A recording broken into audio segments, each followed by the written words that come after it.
Alrighty, Rooney. Welcome back to Free Read Fridays. I'm your intrepid narrator, Fragath, and today we're going to be doing the final installment of Annihilation by Jeff Vandermeer. Oh, geez, I hope you're feeling better, Warren Steele, and also, what is up to you as well, a optical antenna? Hey!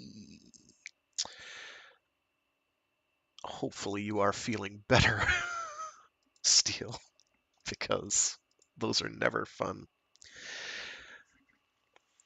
Cynically, though, I was like, well, at least I know one person will be tuning in, probably. I'm just extremely cynical. Not to make light of that which ails us. All right, so previously on, let's see. Oh, that's good. At least you're past the worst of it. Those are never fun. I've been fairly lucky the last couple years. So, previously on Annihilation by Jeff Vandermeer. That's a really good question. A lot happened last time. The last part just was a lot. So we had the interrogation, if you will, of the psychologist, which was revealing in some ways, but not in a lot of all the others. We had some general confirmation that the people in charge of the Southern Reach uh, have been sending lots, and I mean lots, more people than they have indicated to this band of travelers here, this current expedition. We let's see, what else did we do? The changes to the biologist are proceeding apace. She is becoming the one, I guess, Matrix style. She almost but not quite dodged a bullet. Um, Not that it killed her. Let's see. Oh, yeah, the surveyor's dead.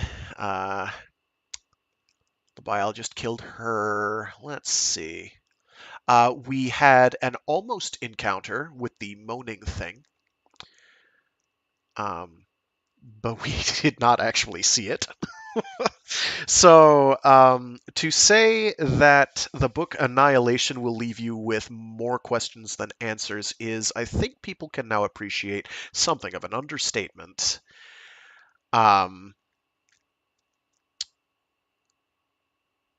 This will get better, and it will get worse as we go through the other novels when we get to those eventually.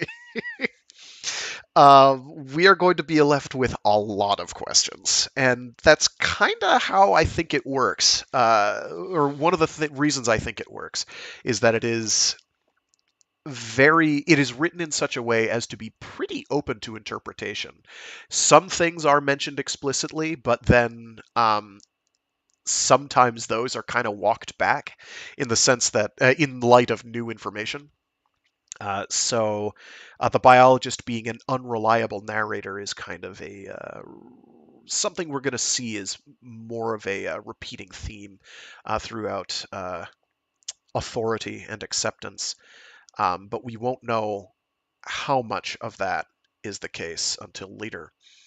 The third novel is honestly probably the least unreliable narrator of the lot, but even then, the people who are relaying us information uh, either have their own agendas or their own biases, which makes it very human, kind of messy, but very human, which is one of the things I've come to really appreciate about what I've read by Jeff Vandermeer.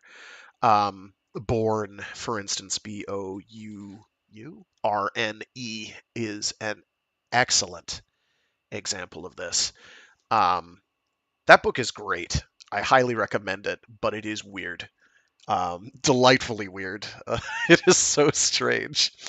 I really have to reread it again before I can feel like I appreciate it. The sequel I haven't reread yet. I've only read it the once, and I am still very confused as to what was actually going on, or what was what was the status quo at the end of that book. I really have no clue. And there's some tie-in stories to that as well, but that's a whole nother series, so we're not talking about that. Um, let's see. Where can I start here? So yeah, the biologist is back at base camp at this point after killing the surveyor, and the surveyor apparently uh, took it as her mission from God to largely just trash absolutely everything except for her own tent. So it's a mess. And so the biologist has what? I think we've got. She has a list of what she has here. That might be a bit too long to read extra, but it wouldn't hurt. Uh, this is fine. As I explored the remains of base camp further, I took stock of my situation. I found a few cans of food she had somehow overlooked. She also had missed some of the drinking water because, as I always did, I had now she secretes, then she may now secrete, but then she secreted. I had secreted some of it in my sleeping bag, which apparently she does frequently. Although all of my samples were gone, these I imagined she'd flung into the black swamp on her way back down the trail to set her ambush. Nothing had been solved or helped by this behavior. I kept my measurements and my observations about samples in a small notebook in my knapsack. I would miss my observations about samples in a Nice, good job. I would miss my larger, more powerful microscope, but the one I'd packed would do. I had enough food to last me a couple of weeks, as I did not eat much. My water would last another 3 or 4 days beyond that, and I could always boil more. I had enough matches to keep a fire going for a month, and the skills to create one without matches anyway. More supplies awaited me in the lighthouse, at the very least in the psychologist's knapsack. Out back I saw what the surveyor had added to the old graveyard, an empty, newly dug grave with a mound of dirt out to the side, and stabbed into the ground a simple cross made from fallen branches. Had the grave been meant to hold me or the anthropologist? Or both? I did not like the idea of lying next to the anthropologist for all eternity. Cleaning up a little later, a fit of laughter came out of nowhere and made me double up in pain. I had suddenly remembered doing the dishes after dinner the night my husband had come back from across the border. I could distinctly recall wiping the spaghetti and chicken scraps from a plate and wondering with a kind of bewilderment how such a mundane act could coexist with the mystery of his reappearance. And with that, we will get rolling to part 5, titled Dissolution. Just let me get some water in me first.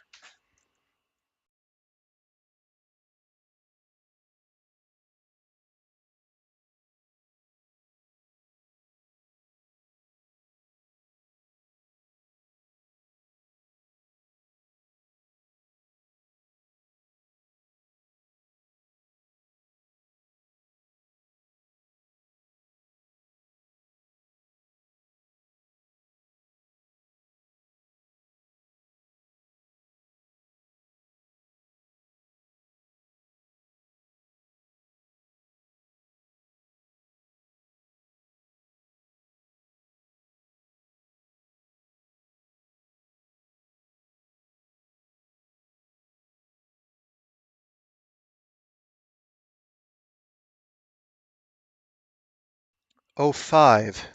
Dissolution. I have never done well in cities, even though I lived in one by necessity. Because my husband needed to be there, because the best jobs for me were there, because I had self-destructed when I'd had opportunities in the field. But I was not a domesticated animal. The dirt and grit of a city, the unending wakefulness of it, the crowdedness, the constant light obscuring the stars, the omnipresent gasoline fumes, the thousand ways it presaged our destruction. None of these things appealed to me. "Where do you go so late at night?" my husband had asked several times, about 9 months before he left as part of the 11th expedition. There was an unspoken "really" before the go. I could hear it, loud and insistent. "Nowhere," I said. "Everywhere." "No, really. Where do you go?" It was to his credit that he had never tried to follow me. "I'm not cheating on you, if that's what you mean." The directness of that usually stopped him, even if it didn't reassure him. I had told him a late night walk alone relaxed me, allowed me to sleep when the stress or boredom of my job became too much. But in truth I didn't walk except the distance to an empty lot overgrown with grass. The empty lot appealed to me because it wasn't truly empty. 2 species of snail called it home, and 3 species of lizard, along with butterflies and dragonflies. From lowly origins, a muddy rut from truck tires. Oops.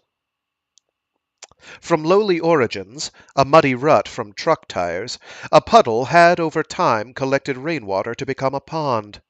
Fish eggs had found their way to that place, and minnows and tadpoles could be seen there, and aquatic insects. Weeds had grown up around it, making the soil less likely to erode into the water. Songbirds on migration used it as a refueling station. As habits went, the lot wasn't complex. Oh boy. As habitats went, the lot wasn't complex, but its proximity dulled the impulse in me to just get in a car and start driving for the nearest wild place. I liked to visit late at night because I might see a wary fox passing through, or catch a sugar glider resting on a telephone pole. Nighthawks gathered nearby to feast off the insects bombarding the street lamps. Mice and owls played out ancient rituals of predator and prey. They all had a watchfulness about them that was different from animals in true wilderness. This was a jaded watchfulness, the result of a long and weary history. Tales of bad faith encounters in human occupied territory, tragic past events. I didn't tell my husband my walk had a destination because I wanted to keep the lot for myself. There are so many things couples do from habit and because they are expected to, and I don't mind these rituals. I didn't mind those rituals. Sometimes I even enjoyed them. But I needed to be selfish about that patch of urban wilderness. It expanded in my mind while it was at work, calmed me, gave me a series of miniature dramas to look forward to. I didn't know that while I was applying this band-aid to my need to be unconfined, my husband was dreaming of Area X and much greater open spaces. But, later, the parallel helped assuage my anger at his leaving, and then my confusion when he came back in such a changed form. Even if the stark truth is that I still did not truly understand what I had missed about him. The psychologist had said, "The border is advancing a little bit more every year." But I found that statement too limiting, too ignorant. There were thousands of dead spaces like the lot I had observed, thousands of transitional environments that no one saw, that had been rendered invisible because they were not of use. Anything could inhabit them for a time without anyone noticing. We had come to think of the border as this monolithic invisible wall, but if members of the 11th expedition had been able to return without our noticing, couldn't other things have already gotten through?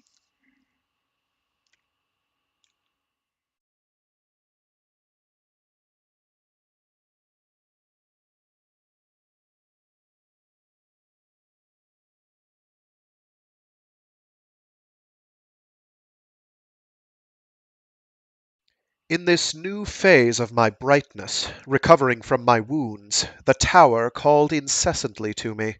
I could feel its physical presence under the earth with a clarity that mimicked that first flush of attraction, when you knew without looking exactly where the object of desire stood in the room.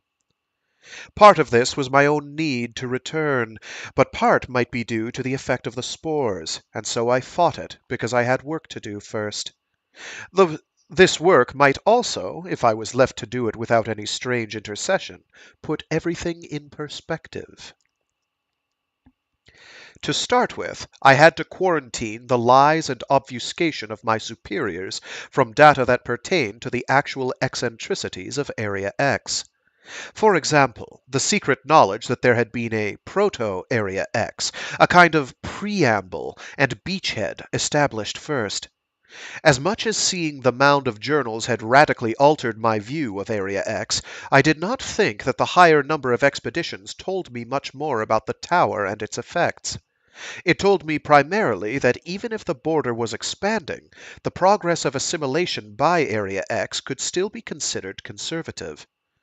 The recurring data points found in the journals that related to repeating cycles and fluctuations of seasons of the strange and the ordinary were useful in establishing trends. But this information, too, my superiors probably knew, and therefore it could be considered something already reported by others. The myth that only a few early expeditions, the start date artificially suggested by the Southern Reach, had come to grief, reinforced the idea of cycles existing within the overall framework of an advance. The individual details chronicled by the journals might tell stories of heroism or cowardice, of good decisions and bad decisions, but ultimately they spoke to a kind of inevitability. No one had as yet plumbed the depths of intent or purpose in a way that had obstructed that intent or purpose. Everyone had died or been killed, returned changed or returned unchanged, but Area X had continued on as it always had. While our superiors seemed to fear any radical reimagining of this situation so much that they had continued to send in knowledge-strapped expeditions as if this was the only option. Feed Area X, but do not antagonize it, and perhaps someone will, through luck or mere repetition, hit upon some explanation, some solution, before the world becomes Area X. There was no way I could corroborate any of these theories, but I took a grim comfort in coming up with them anyway. I left my husband's journal until last, even though its pull was as strong as the allure of the tower. Instead, I focused on what I had brought back, the samples from the ruined village and from the psychologist, along with samples of my own skin. I set up my microscope on the rickety table, which I suppose the surveyor had found already so damaged it did not require her further attention. Let me try that sentence again, I'm sorry. I set up my microscope on the rickety table, which I suppose the surveyor had found already so damaged it did not require her further attention. The cells of the psychologist, both from her unaffected shoulder and her wound, appeared to be normal human cells. So did the cells I examined from my own sample. This was impossible. I checked the samples over and over, even childishly pretending I had no interest in looking at them, before swooping down with an eagle eye. I was convinced that when I wasn't looking at them, these cells became something else, that the very act of observation changed everything. I knew this was madness, and yet still I thought it. I felt as if Area X were laughing at me then, every blade of grass, every stray insect, every drop of water. What would happen when the crawler reached the bottom of the tower? What would happen when it came back up? Then I examined the samples from the village, moss from the forehead of one of the eruptions, splinters of wood, a dead fox, a rat. The wood was indeed wood. The rat was indeed a rat. The moss and the fox were composed of modified human cells. Where lies the strangling fruit that came from the hand of the sinner? I shall bring forth the seeds of the dead. I suppose I should have reared back from the microscope in shock, but I was beyond such reactions to anything that instrument might show me. Instead, I contented myself with quiet cursing. The boar on the way to base camp, the strange dolphins, the tormented beast in the reeds.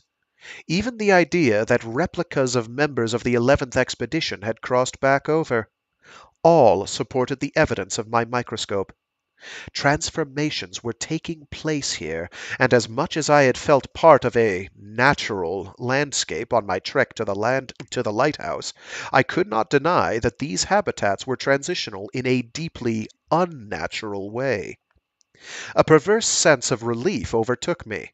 At least now I had proof of something strange happening, along with the brain tissue the anthropologist had taken from the skin of the crawler. By then, though, I'd had enough of samples. I ate lunch and decided against putting more effort into cleaning up the camp. Most of that task would have to fall to the next expedition.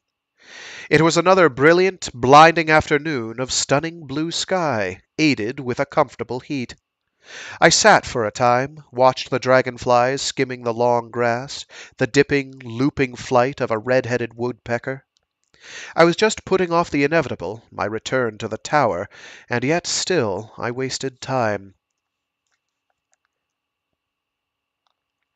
When I finally picked up my husband's journal and started to read, the brightness washed over me in unending waves and connected me to the earth, the water, the trees, the air, as I opened up and kept on opening.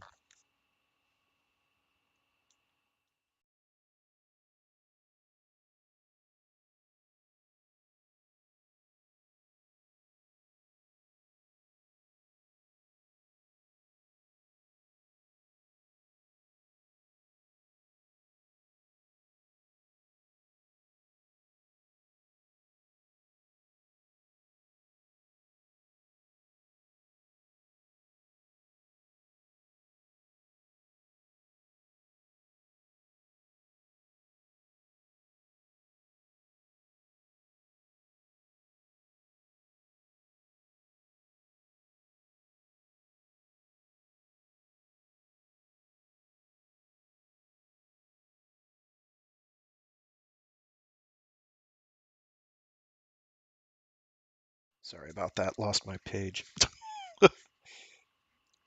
Nothing about my husband's journal was expected. Except for some terse, hastily scribbled exceptions, he had addressed most of the entries to me. I did not want this, and as soon as it became apparent I had to resist the need to throw the journal away from me as if it were poison. Oh. I did not want this, and as soon as it became apparent I had to resist the need to throw the journal away from me as if it were poison. My reaction had nothing to do with love or lack of love, but was more out of a sense of guilt. He had meant to share this journal with me, and now he was either truly dead or existed in a state beyond any possible way for me to communicate with him, to reciprocate. The 11th expedition had consisted of 8 members, all male, a psychologist, 2 medics, including my husband, a linguist, a surveyor, a biologist, an anthropologist, and an archaeologist. They had come to Area X in the winter, when the trees had lost most of their leaves and the reeds had turned darker and thicker. The flowering bushes became sullen and seemed to huddle along the path, as he put it. Fewer birds indicated in reports. Fewer birds than indicated in reports, he wrote. But where do they go? Only the ghost bird knows. The sky frequently clouded over, and the water level in the cypress swamps was low. No rain the entire time we've been here, he wrote at the end of the first week. They, too, discovered what only I call the tower on their 5th or 6th day. I was ever more certain that the location of the base camp had been chosen to trigger that discovery, but their surveyor's opinion that they must continue mapping the wider area meant they followed a different course than ours. None of us were eager to climb down in there, my husband wrote. Me least of all. My husband had claustrophobia, sometimes even had to leave our bed in the middle of the night to go sleep on the deck. For whatever reason, the psychologist did not in this case coerce the expedition to go down into the tower. They explored farther, past the ruined village, to the lighthouse and beyond. Of the lighthouse, my husband noted their horror at discovering the signs of carnage, but being too respectful of the dead to put things right, by which I suppose he meant the overturned tables on the ground level. He did not mention the photograph of the lighthouse keeper on the wall of the landing, which disappointed me. Like me, they had discovered the pile of journals at the top of the lighthouse, been shaken by it. We had an intense argument about what to do. I wanted to abort the mission. I wanted to abort the mission and return home because clearly we had been lied to. But it was at this point that the psychologist apparently re-established control, if of a tenuous sort. One of the directives for Area X was for each expedition to remain a unit. But in the very next entry, the expedition had decided to split up, as if to salvage the mission by catering solely to each person's will, and thus ensuring that no one would try to return to the border.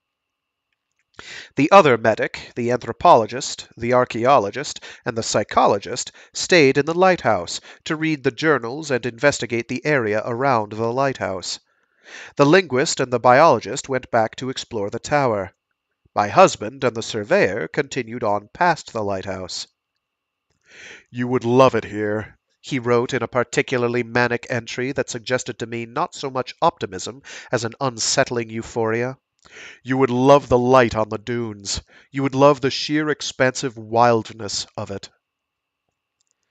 They wandered up the coast for an entire week, mapping the landscape and fully expecting at some point to encounter the border, whatever form it might take, some obstacle that barred their progress.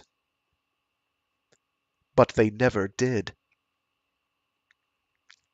Instead, the same habitat confronted them, day after day.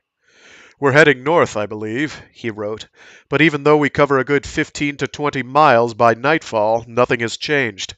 It is all the same. Although he was also quite emphatic that he did not mean they were somehow caught in a strange recurring loop. Yet he knew that, by all rights, we should have encountered the border by now. Indeed, they were well into an expanse of what he called the southern reach that had not yet been charted. That we had been encouraged by the vagueness of our superiors to assume existed back beyond the border. I, too, knew that Area X ended abruptly not far past the lighthouse. How did I know this? Our superiors had told us during training. So, in fact, I knew nothing at all. They turned back, finally, because behind us we saw strange cascading lights far distant, and, from the interior, more lights, and sounds that we could not identify. We became concerned for the expedition members we had left behind. At the point when they turned back, they had come within sight of a rocky island, the first island we have seen, which they felt a powerful urge to explore, although there was no easy way to get over to it. The island appeared to have been inhabited at one time. We saw stone houses dotting a hill, and a dock below. The return trip home to the lighthouse took 4 days, not 7, as if the land had contracted. At the lighthouse, they found the psychologist gone, and the bloody aftermath of a shootout on the landing halfway up. A dying survivor, the archaeologist, told us something not of the world had come up the stairs, and that it had killed the psychologist and then withdrawn with his body. But the psychologist came back later, the archaeologist raved. There were only 2 bodies, and neither was the psychologist. He could not account for the absence. He also could not tell us why then they had shot each other, except to say, "We did not trust ourselves," over and over again. My husband noted that some of the wounds I saw were not from bullets, and even the blood splatter on the walls did spatter. The blood spatter on the walls did not correspond to what I knew of crime scenes. There was a strange residue on the floor. The archaeologist propped himself up in the corner of the landing and threatened to shoot us if I came close enough to see his wounds. Soon enough, though, he was dead. Afterward, they dragged the bodies from the landing and buried them high up on the beach a little distance from the lighthouse. It was difficult, Ghost Bird, and I don't know that we ever really recovered. Not really. This left the linguist and the biologist at the tower. The surveyor suggested either going back up the coast past the lighthouse or following the beach down to the coast. Or following the beach down the coast. But we both knew this was just an avoidance of the facts. What he was really saying was that we should abandon the mission, that we should lose ourselves in the landscape. That landscape was impinging on them now.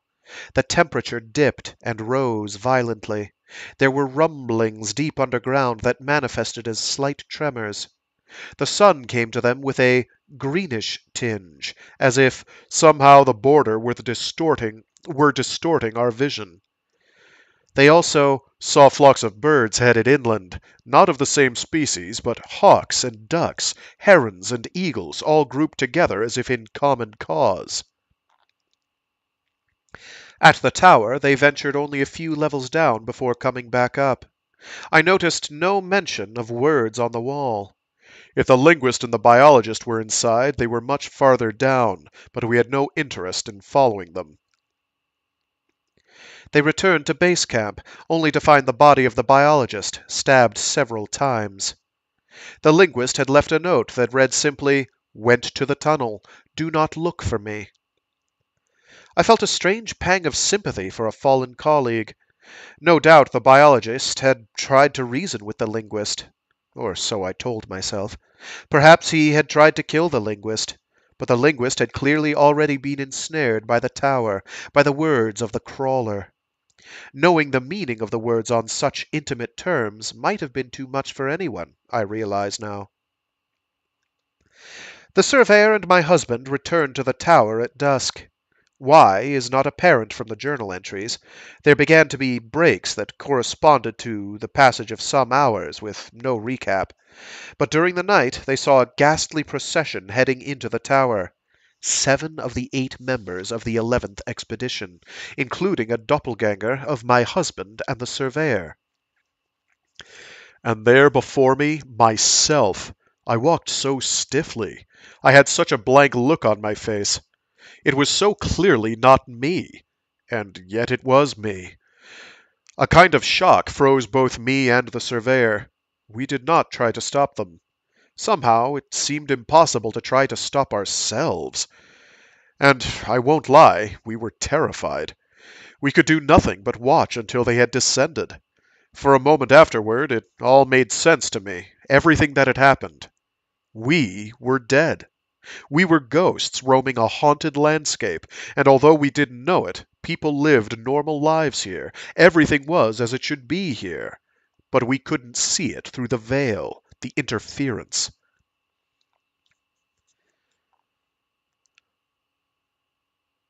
Slowly, my husband shook off this feeling. They waited hidden in the trees beyond the tower for several hours to see if the doppelgangers would return.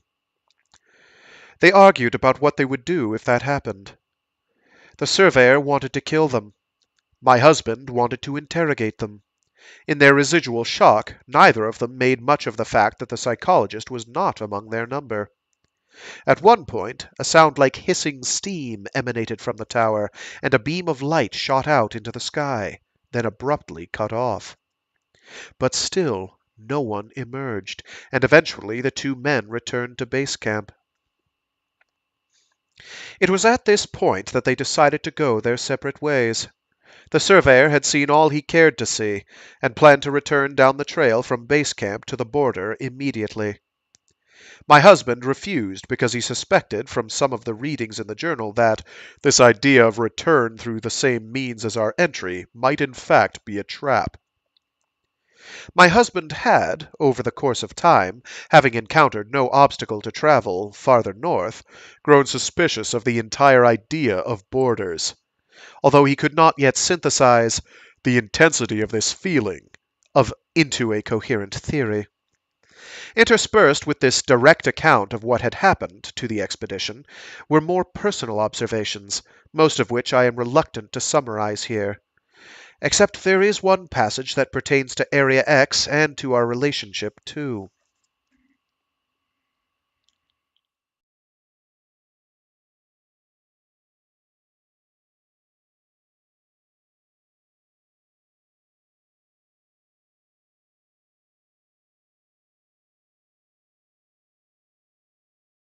Seeing all of this, experiencing all of it, even when it's bad, I wish you were here. I wish we had volunteered together. I would have understood you better here, on the trek north. We wouldn't have needed to say anything if you didn't want to. It wouldn't have bothered me. Not at all. And we wouldn't have turned back. We would have kept going until we couldn't go farther. Slowly, painfully, I realized what I had been reading from the very first words of his journal. My husband had had an inner life that went beyond his gregarious exterior, and if I had known enough to let him inside my guard, I might have understood this fact. Except I hadn't, of course. I had let tidal pools and fungi that could devour plastic inside my guard, but not him. Of all the aspects of the journal, this ate at me the most. He had created his share of our problems, by pushing me too hard, by wanting too much, by trying to see something in me that didn't exist. But I could have met him part way and retained my sovereignty. And now it was too late. His personal observations included many grace notes, a description in the margin of a tidal pool in the rocks down the coast just beyond the lighthouse, a lengthy observation of the atypical use of an outcropping of oysters at low tide by a skimmer seeking to kill a large fish. Photographs of the tidal pool had been stuck in a sleeve in the back. Placed carefully in the sleeve, too, were pressed wildflowers, a slender seed pod, a few unusual leaves. My husband would have cared little for any of this. Even the focus to observe the skimmer and write a page of notes would have required great concentration from him. I knew these elements were intended for me and me alone. There were no endearments, but I understood in part because of this restraint. He knew how much I hated words like love. The last entry, written upon his return to the lighthouse, read, "I am going back up the coast, but not on foot. There was a boat in the ruined village. Staved in, rotting, but I have enough wood from the wall outside the lighthouse to fix it. I'll follow the shoreline as far as I can go, to the island and perhaps beyond. If you ever read this, that is where I am going. That is where I will be."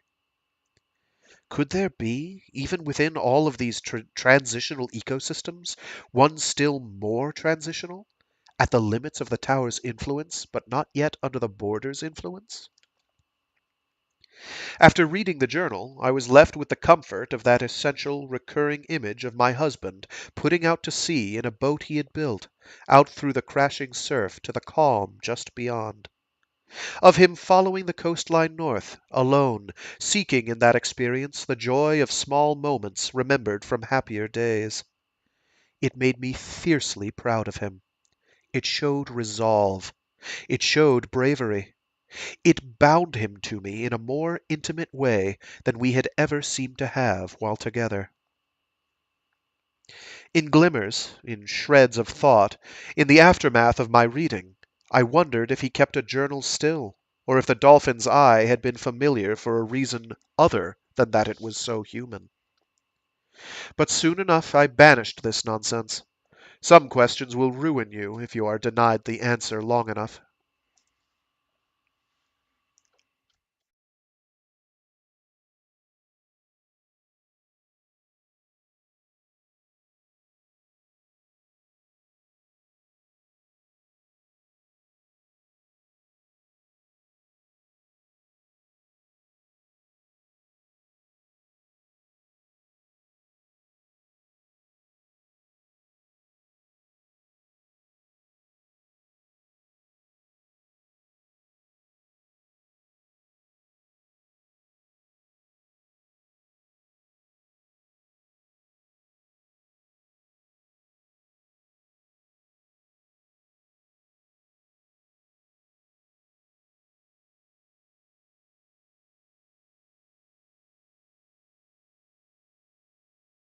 My injuries had receded into a constant but manageable ache when I breathed.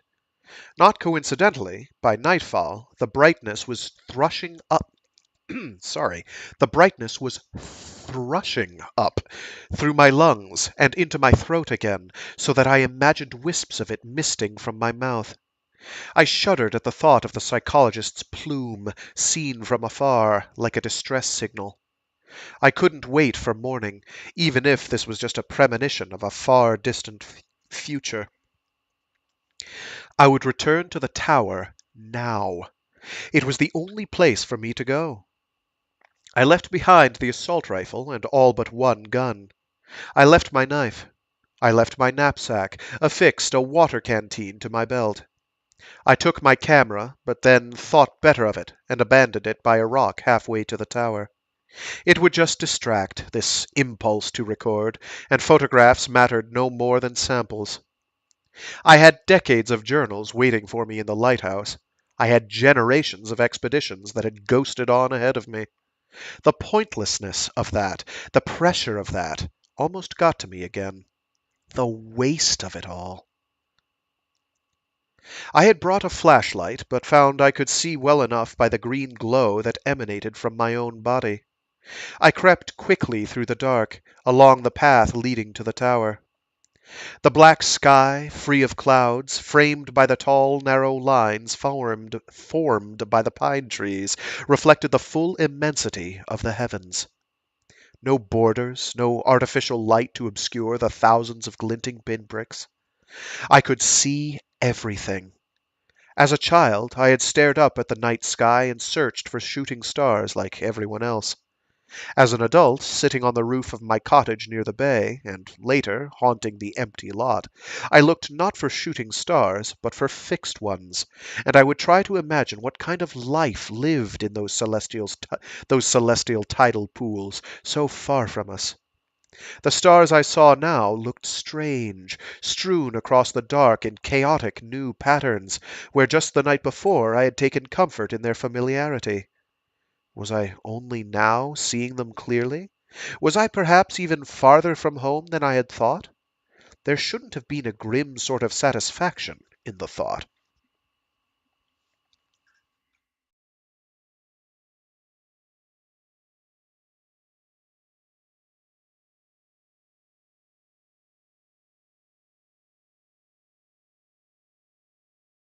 The heartbeat came to me more distantly as I entered the tower, my mask tied tightly in place over my nose and mouth. I did not know if I was keeping further contamination out or just trying to contain my brightness. The bioluminescence of the words on the wall had intensified, and the glow from my exposed skin seemed to respond in kind, lighting my way. Otherwise, I sensed no difference as I descended past the first levels.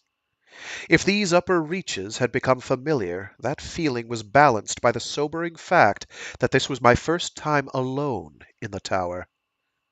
With each new curve of those walls down into further darkness, dispelled only by the grainy, green light, I came more and more to expect something to erupt out of the shadows to attack me. I missed the surveyor in those moments, and had to tamp down my guilt. And, despite my concentration, I found I was drawn to the words on the wall, that even as I tried to concentrate on the greater depths, those words kept bringing me back. There shall be in the planting in the shadows a grace and a mercy that shall bloom dark flowers, and their teeth shall devour and sustain and herald the passing of an age. Sooner than expected, I came to the place where we had found the anthropologist dead. Somehow it surprised me that she still lay there, surrounded by the debris of her passage.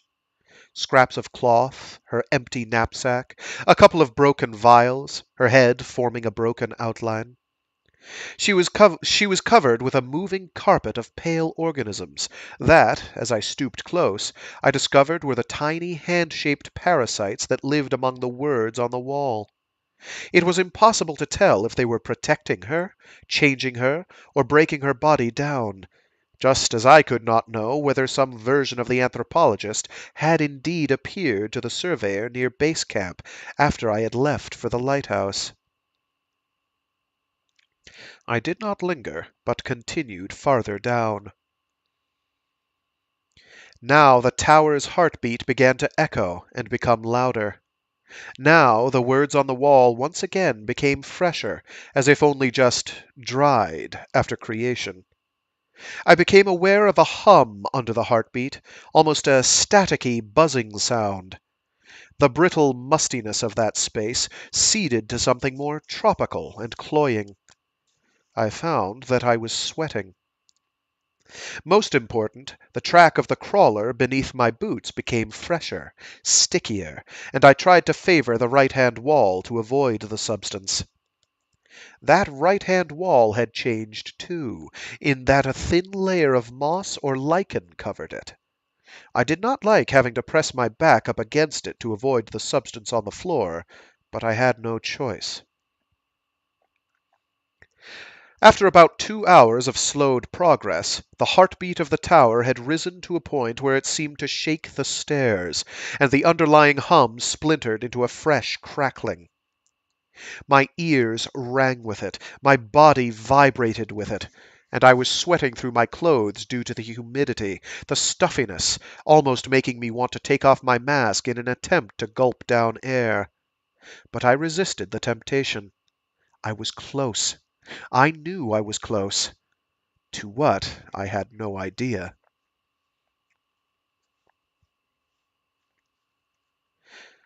The words on the wall here were so freshly formed that they appeared to drip, and the hand-shaped creatures were less numerous, and those that did manifest formed closed fists, as if not yet quite awake and alive. That which dies shall still know life in death, for all that decays is not forgotten, and reanimated shall walk the world in a bliss of not knowing. That is kind of hard to read in one go. There are no punctuations on those, for the most part. I try to make a point of the ones that do. A couple have commas. Mostly, though, unbroken sentences. I spiraled around one more set of stairs, and then, as I came into the narrow straightaway before the next curve, I saw light. The edges of a sharp, golden light that emanated from a place beyond my vision, hidden by the wall, and the brightness within me throbbed and thrilled to it. The buzzing sound again intensified until it was so jagged and hissing that I felt as if blood might trickle from my ears. The heartbeat, the heartbeat, the heartbeat over top boomed into every part of me. I did not feel as if I were a person, but simply a receiving station for a series of overwhelming transmissions. I could feel the brightness spewing from my mouth in a half-invisible spray, meeting the resistance of the mask, and I tore it off with a gasp. "Give back to that which gave to you," came the thought, not knowing what I might be feeding, or what it meant for the collection of cells and thoughts that comprised me. You understand, I could no more have turned back than have gone back in time. My free will was compromised, if only by the severe temptation of the unknown. To have quit that place, to have returned to the surface, without rounding that corner, my imagination would have tormented me forever.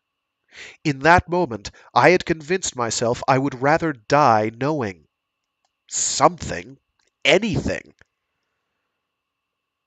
I passed the threshold. I descended into the light.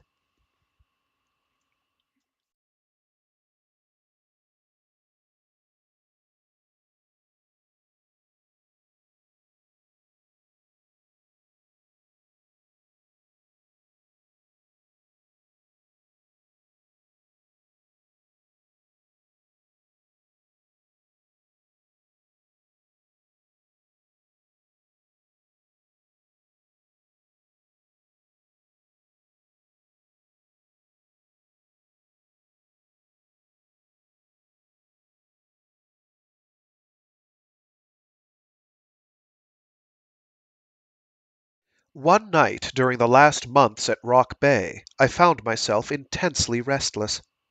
This was after I had confirmed that my grant wouldn't be renewed, and before I had any prospects of a new job. I had brought another stranger I knew back from the bar to try to distract myself from my situation, but he had left hours ago. I had a wakefulness that I could not shake, and I was still drunk. It was stupid and dangerous, but I decided to get in my truck and drive out to the tidal pools. I wanted to creep up on all of that hidden life and try to surprise it somehow. I had gotten it into my mind that the tidal pools changed during the night when no one watched. This is what happens, perhaps, if you have been studying something so long that you can tell one sea anemone from another in an instant, could have picked out any denizen of those tidal pools from a lineup if it had committed a crime. So I parked the truck, took the winding trail down to the grainy beach, making my way with the aid of a tiny flashlight attached to my keychain. Then I sloshed through the shallows and climbed up onto the sheet of rock. I really wanted to lose myself. I really wanted to lose myself. People my entire life have told me I am too much in control, but that has never been the case. I have never truly been in control, have never wanted control. That night, even though I had come up with 1,000 excuses to blame others, I knew I had screwed up. Not filing reports, not sticking to the focus of the job, recording odd data from the periphery, nothing that might satisfy the organization that had provided the grant. I was the queen of the tidal pools, and what I said was the law, and what I reported was what I had wanted to report. I had gotten sidetracked, like I always did, because I melted into my surroundings, could not remain separate from, apart from, objectivity, a foreign land to me. A foreign land to me. I went to tidal pool after tidal pool with my pathetic flashlight, losing my balance half a dozen times and almost falling.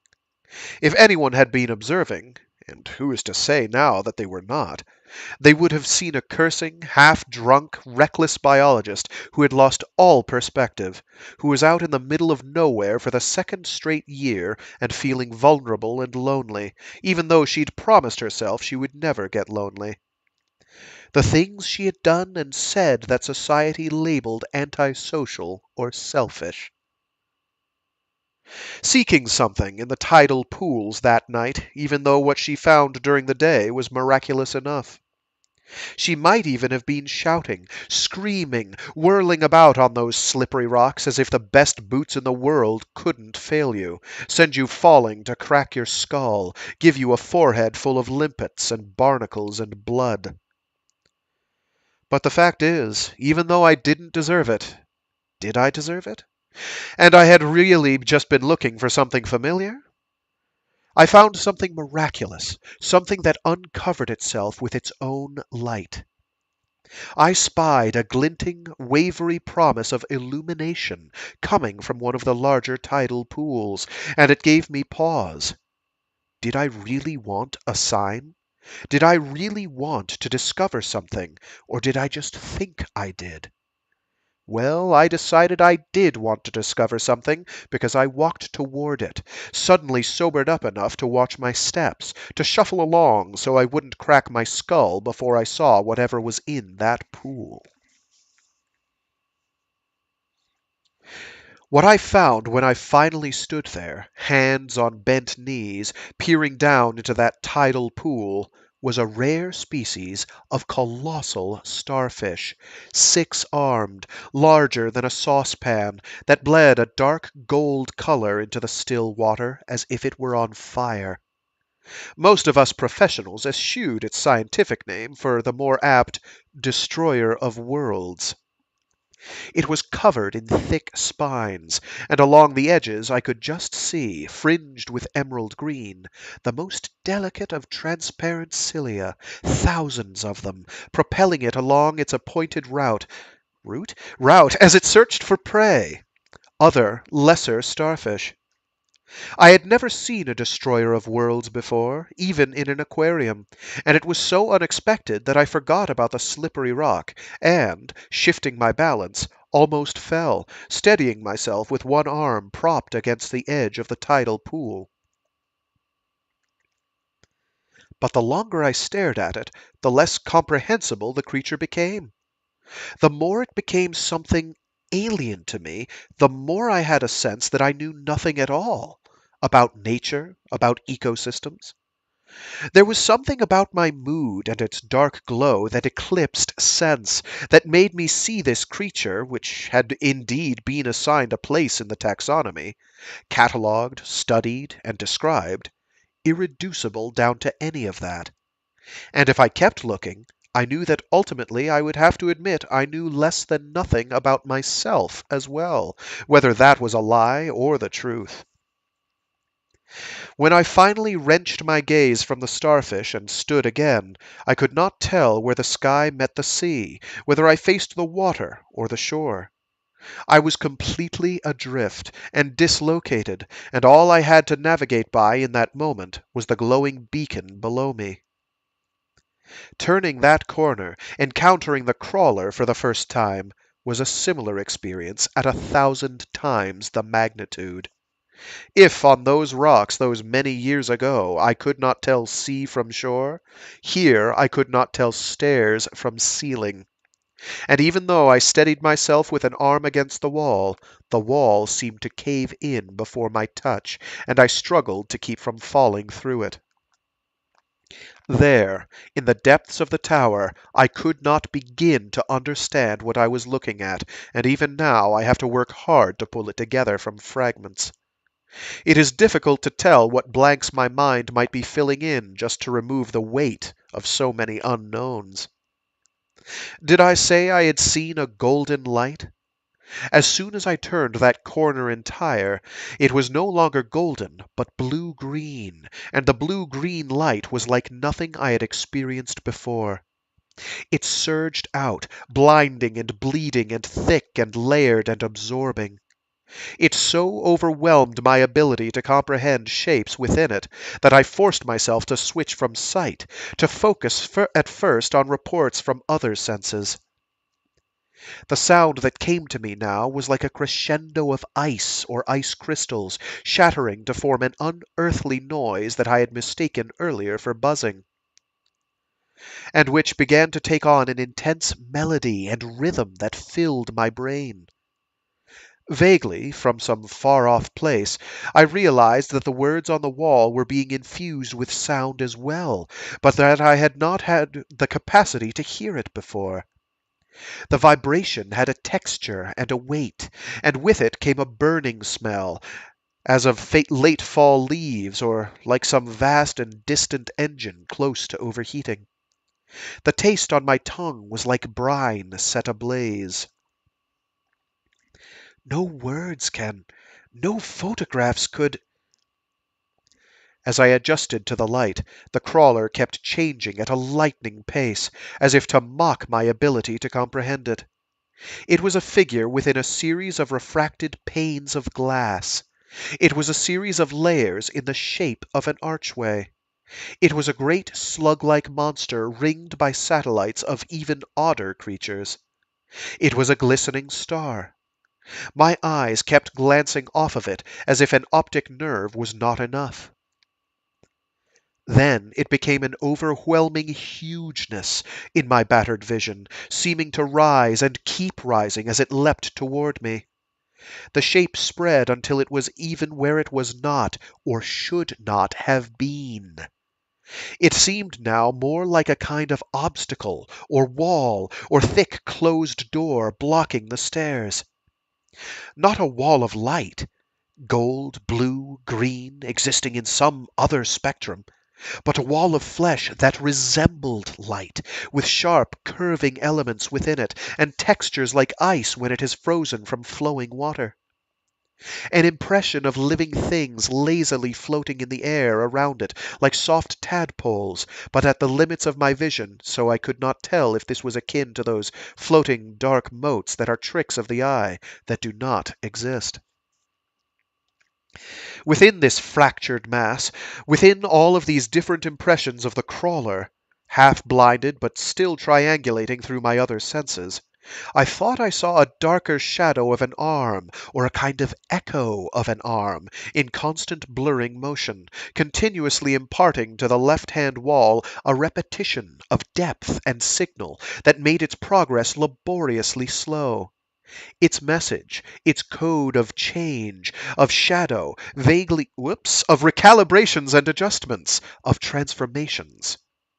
And, perhaps, another dark shadow, vaguely head-shaped, above the arm, but as indistinct as if I had been swimming in murky water and seen in the distance a shape obscured by thick seaweed. I tried to pull back now, to creep back up the steps, but I couldn't. Whether because the crawler had trapped me or my brain had betrayed me, I could not move. The crawler changed, or I was beginning to black out repeatedly and come back to consciousness. It would appear as if nothing was there, nothing at all, as if the words wrote themselves, and then the crawler would tremble into being, and then wink out again. All that remained constant was a suggestion of an arm, and the impression of the words being written. What can you do when your five senses are not enough? Because I still couldn't truly see it here, any more than I had seen it under the microscope. And that's what scared me the most. Why couldn't I see it? In my mind, I stood over the starfish at Rock Bay, and the starfish grew and grew until it was not just the tidal pool, but the world, and I was teetering on its rough, luminous surface, staring up at the night sky again, while the light of it flowed up and through me. Against the awful pressure of that light, as if the entire weight of Area X were concentrated here, I changed tactics, tried to focus on just the creation of the words on the wall, the impression of a head or a helmet or what? Somewhere above the arm. A cascade of sparks that I knew were living organisms. A new word upon the wall. And me still not seeing, and the brightness coiled within me assumed an almost hushed quality, as if we were in a cathedral. The enormity of this experience, combined with the heartbeat and the crescendo of sound from its ceaseless writing, to fill me up until I had no room left. This moment, which I might have been waiting for my entire life, all unknowing, this moment of an encounter with the most beautiful, most terrible thing I might ever experience, was beyond me. What inadequate recording equipment I had brought with me, and what an inadequate name I had chosen for it, the crawler. Time elongated was nothing but fuel for the words this thing had created on the wall. For who knew how many years, and for who knew what purpose? I don't know how long I stood at the threshold, watching the crawler, frozen. I might have watched it forever and never noticed the awful passage of the years. But then what? What occurs after revelation and paralysis? Either death or a slow and certain thawing, a returning to the physical world. It is not that I became used to the crawler's presence, but that I reached a point, a single infinitesimal moment, when I once again recognized that the crawler was an organism, a complex, unique, intricate, awe-inspiring, dangerous organism. It might be inexplicable. It might be beyond the limits of my senses to capture, or my science, or my intellect. But I still believed I was in the presence of some kind of living creature, one that practiced mimicry using my own thoughts. For even then I believed that it might be pulling these different impressions of itself from my mind and projecting them back at me as a form of camouflage, to thwart the biologist in me, to frustrate the logic left in me. With an effort I could feel in the groan of my limbs, a dislocation in my bones, I managed to turn my back on the crawler. Just that simple, wrenching act was such a relief as I hugged the far wall in all its cool roughness. I closed my eyes. Why did I need vision when all it did was keep betraying me? And started to crab walk my way back, still feeling the light upon my back, feeling the music from the words. The gun I had forgotten all about digging into my hip. The very idea of gun now seemed as pathetic and useless as the word sample. Both implied aiming at something. What was there to aim at? I had only made it a step or two when I felt a rising sense of heat and weight and a kind of licking, lapping wetness, as if the thick light was transforming into the sea itself. I had thought perhaps I was about to escape, but it wasn't true. With just one more step away, as I began to choke, I realized that the light had become a sea. Somehow, even though I was not truly underwater, I was drowning. The franticness that rose within me was the awful, formless panic of a child who had fallen into a fountain and known, for the first time, as her lungs filled with water, that she could die. There was no end to it, no way to get past it.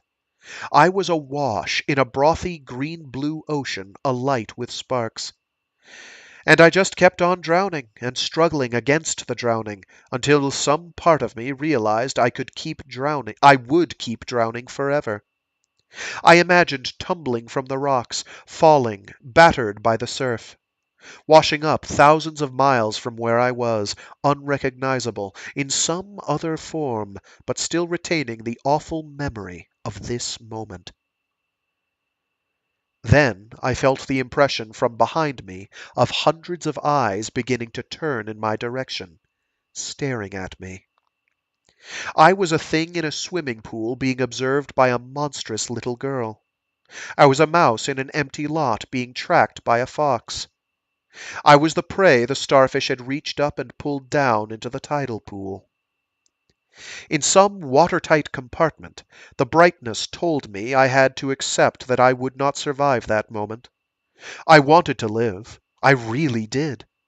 But I couldn't any longer. I couldn't even breathe any longer. So I opened my mouth and welcomed the water, welcomed the torrent. Except it wasn't really water. And the eyes upon me were not eyes, and I was pinned there now by the crawler, had let it in, I realized, so that its full regard was upon me, and I could not move, could not think, was helpless and alone. A raging waterfall crashed down on my mind, but the water was comprised of fingers, 100 fingers, probing and pressing down into the skin of my neck, and then punching up through the bone in the back of my skull and into my brain. And then the pressure eased, even though the impression of unlimited force did not let up, and for a time, still drowning, an icy calm came over me, and though the calm bled a kind of monumental blue-green light, and through the calm bled a monumental blue-green light. Only a kind of monumental blue-green light, though.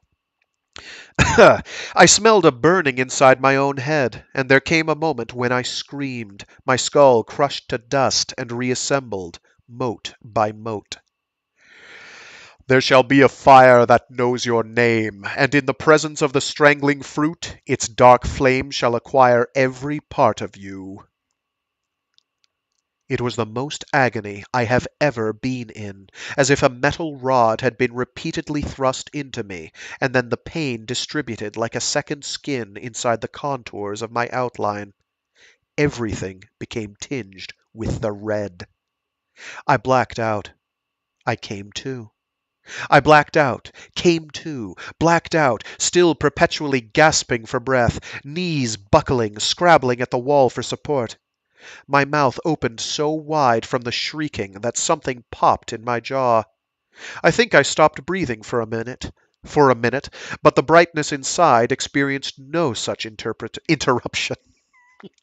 I think I stopped breathing for a minute, but the brightness inside experienced no such interruption. It just kept oxygenating my blood. Then the terrible invasiveness was gone, ripped away, and with it the sensation of drowning and the thick sea that had surrounded me. There came a push, and the crawler tossed me aside, down the steps beyond it. I washed up there, bruised and crumpled. With nothing to lean against, I fell like a sack, crumbling before something that was never meant to be, something that never meant to invade me. I sucked in air in great, shuddering gasps. But I couldn't stay there, still within the range of its regard. I had no choice now. Throat raw, my insides feeling eviscerated, I flung myself down into the greater dark below the crawler, on my hands and knees at first, scrabbling to escape, taken over by a blind, panicked impulse to get out of the sight of it. Only when the light behind me had faded, only when I felt safe, did I drop to the floor again. I lay there for a long time. Apparently, I was recognizable to the crawler now. Apparently, I was words it could understand, unlike the anthropologist. I wondered if my cells would long be able to hide their transformation from me. I wondered if this was the beginning of the end. But mostly, I felt the utter relief of having passed a gauntlet, if barely. The brightness deep within was curled up, traumatized.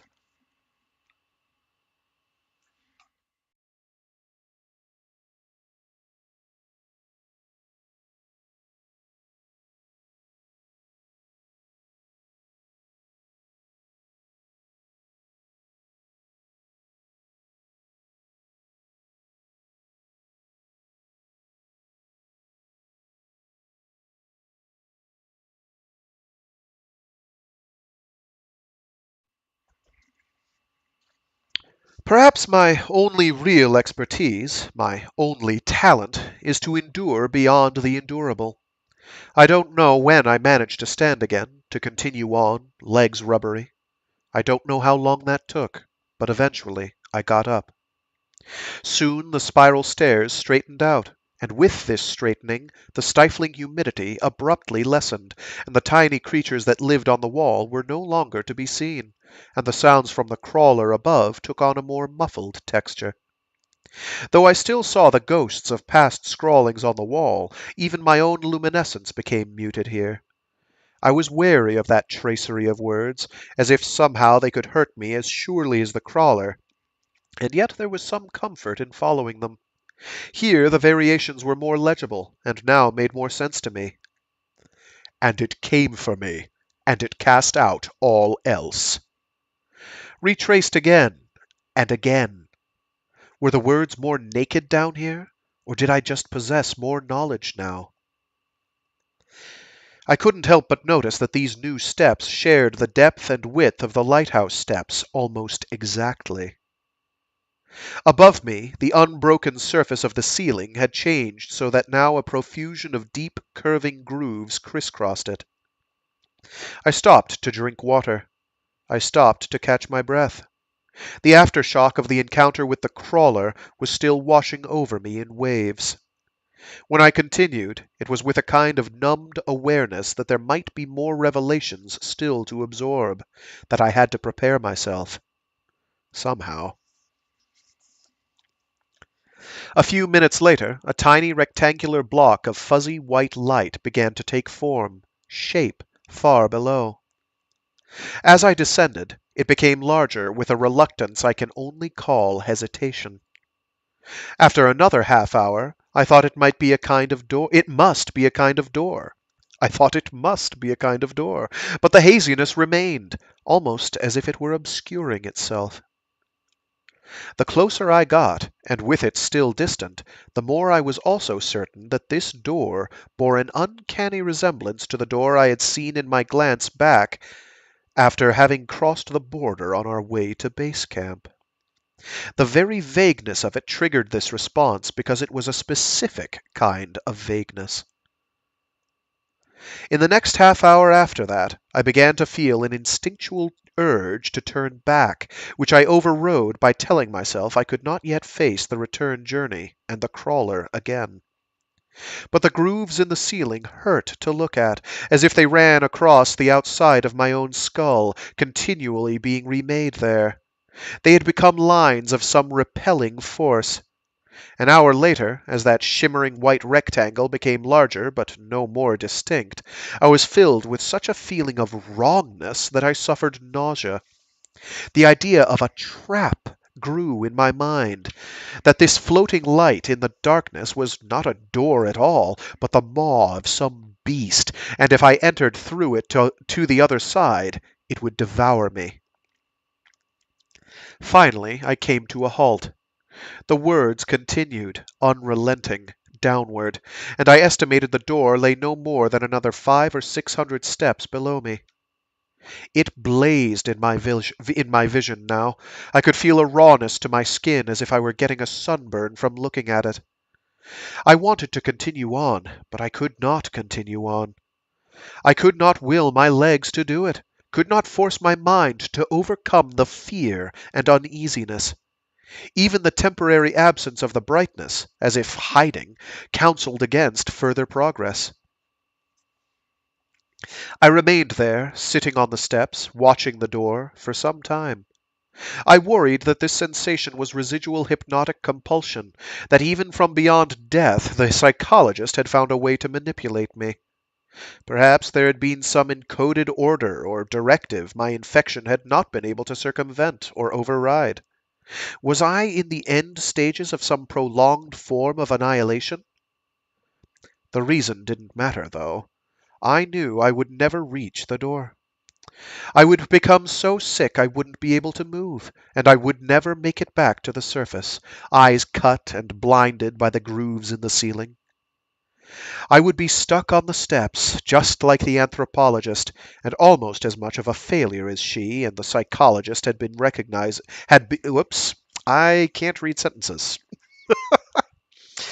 I would be stuck on the steps, just like the anthropologist, and almost as much of a failure as she and the psychologist had been at recognizing the impossible. So I turned around, and, in a great deal of pain, feeling as if I had left part of myself there, I began to trudge back up those steps, the image of a hazy door of light as large in my imagination as the immensity of the crawler. I remember the sensation in that moment of turning away, that something was now peering out at me from the door below. But when I glanced over my shoulder, only the familiar hazy white brilliance greeted me.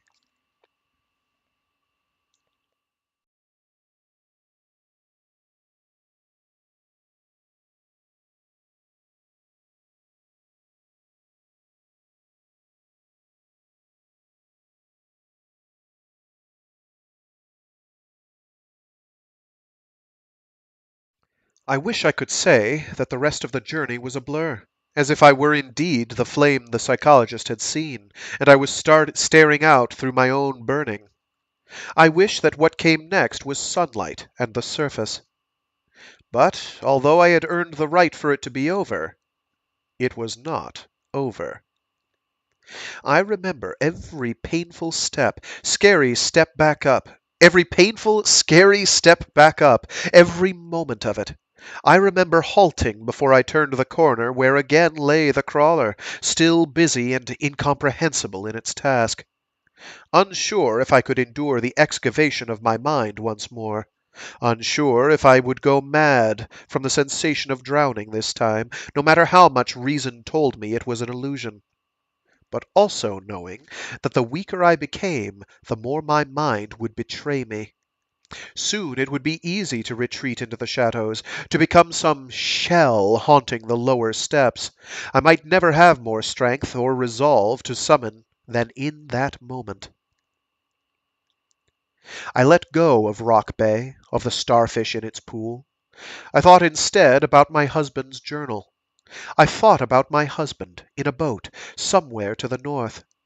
I thought about how everything lay above, and nothing now below. So I hugged the wall again. So I closed my eyes again. So I endured the light again, and flinched and moaned, expecting the rush of the sea into my mouth, and my head cracked open. But none of that happened. None of it. And I don't know why, except that having scanned and sampled me, and having, based on some unknown criteria, released me once, the crawler no longer displayed any interest in me. I was almost out of sight above it, rounding the corner, when some stubborn part of me insisted on risking a single glance back. One last ill advised, defiant glance at something I might never understand. Staring back at me, amid that profusion of selves generated by the crawler, I saw, barely visible, the face of a man, hooded in shadow and orbited by indescribable things I could think of only as his jailers. The man's expression displayed such a complex and naked extremity of emotion that it transfixed me.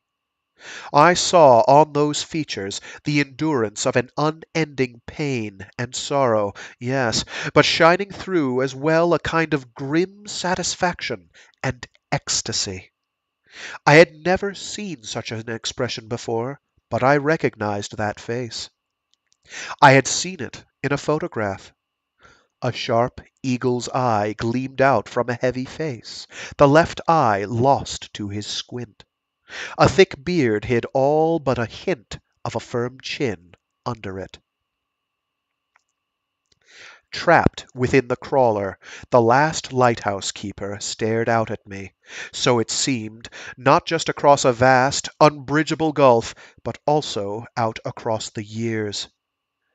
For though thinner, his eyes receded in their orbits, his jawline more pronounced, the lighthouse keeper had not aged a day since that photograph was taken more than 30 years ago. This man who now existed in a place none of us could comprehend. Did he know what he had become, or had he gone mad long ago? Could he even really see me? I do not know how long he had been looking at me, observing me, before I had turned to see him, or if he had even existed before I saw him. Or if he had even existed before I saw him. But he was real to me, even though I held his gaze for such a short time, too short a time. And I cannot say anything passed between us. How long would have been enough? There was nothing I could do for him, and I had no room left in me for anything but my own survival. There might be far worse things than drowning. I could not tell what he had lost, or what he might have gained, over the past 30 years, but I envied him that journey not at all.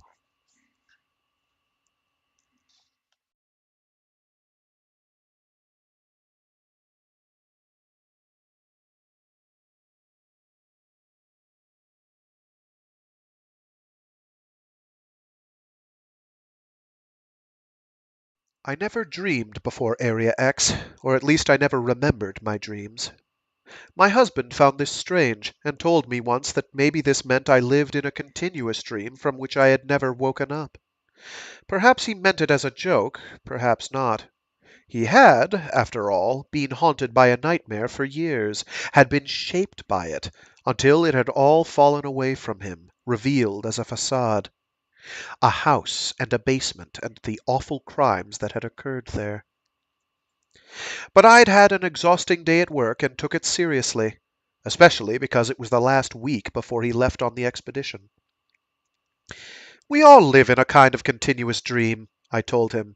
When we wake, it is because something, some event, some pinprick even, disturbs the edges of what we've taken as reality. Am I a pinprick, then, disturbing the edges of your reality, ghost bird? He asked, and this time I caught the desperation of his mood. Oh, is it bait the ghost bird time again? I said, arching an eyebrow. I didn't feel that relaxed. I felt sick to my stomach, but it seemed important to be normal for him. When he later came back and I saw what normal could be, I wished I'd been abnormal, that I'd shouted, that I'd done anything but be banal. "Perhaps I'm a figment of your reality," he said. "Perhaps I don't exist except to do your bidding." "Then you're failing spectacularly," I said, as I made my way into the kitchen for a glass of water. He was already on a second glass of wine. "Or succeeding spectacularly because you want me to fail," he said, but he was smiling. He came up behind me, then to hug me. He had thick forearms and a wide chest. His hands were hopeless man hands, like something that should live in a cave, ridiculously strong and an asset when he went sailing. The antiseptic rubber smell of band-aids suffused him like a particularly unctuous cologne. He was one big band-aid placed directly on the wound. "Ghostbird, where would you be if we weren't together?" he asked.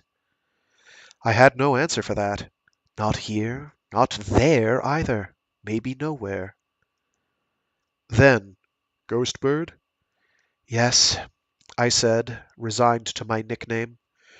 "Ghostbird, I'm afraid now," he said. "I'm afraid, and I have a selfish thing to ask. A thing I have no right to ask." "Ask it anyway." I was still angry, but in those last days I had become reconciled to my loss, had compartmentalized it so I would not withhold my affection from him. There was a part of me, too, that raged against the systematic loss of my field assignments, was envious of his opportunity, that gloated about the empty lot because it was mine alone. "Will you come after me if I don't come back? If you can?" "You're coming back," I told him, "to sit right here like a golem with all the things I knew about you drained out." How I wish, beyond reason, that I had answered him, even to tell him no. And how I wish now, even though it was always impossible, that, in the end, I had gone to Area X for him.